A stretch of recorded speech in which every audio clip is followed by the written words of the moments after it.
اب میں پانچویں کمی کو لیتا ہوں جو عائلی زندگی میں دوستانہ ماحول نہ ہونے کے سبب پیدا ہوتی ہے، وہ یہ ہے کہ خاوند گھروں پر وقت نہیں دیتے، یا اگر دیں تو بیوی کا ہاتھ بٹانے میں اپنی کثر شان سمجھتے ہیں۔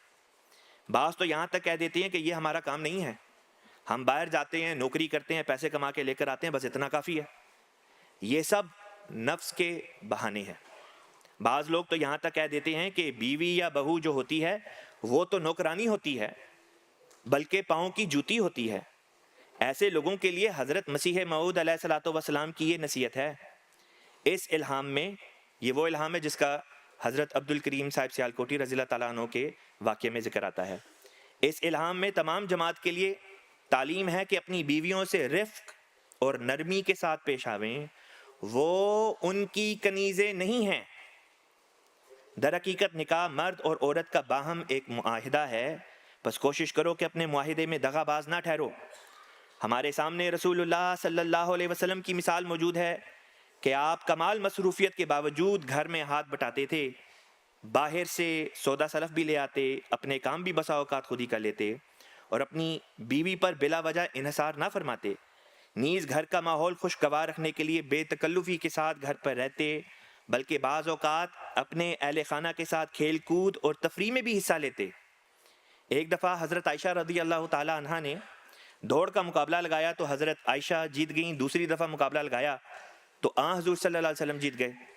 یہ محبت اور دوستانہ تعلق ہی تھا جس کی وجہ سے حضرت عائشہ رضی اللہ تعالی عنہا رسول کریم صلی اللہ علیہ وسلم کی وفات کے بعد کوئی چیز نہ کھاتی تھیں کہ رسول کریم صلی اللہ علیہ وسلم کو یاد کر کے آپ کی آنکھوں سے آنسو نکل آتے ہوں۔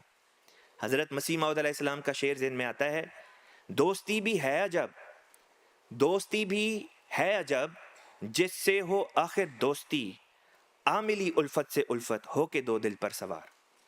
اب میں ہمارے پیارے آقا، ہمارے پیارے امام حضرت امیر المومنین ایدہ اللہ تعالیٰ بنصر العزیز کا اسوہ بیان کرتا ہوں۔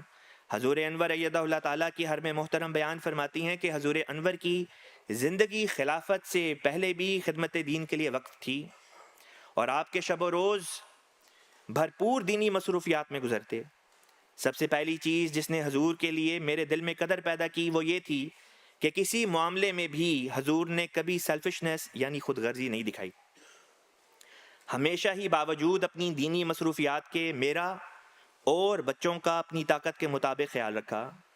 گھانا میں ہمیشہ پانی کی قلت رہی، حضور صبح بالٹیوں سے پانی بھرتے، جتنا بھی ضروری کام ہوتا مجھے یہ نہیں کہا کہ آج میں مصروف ہوں تم خود ہی بھر لو۔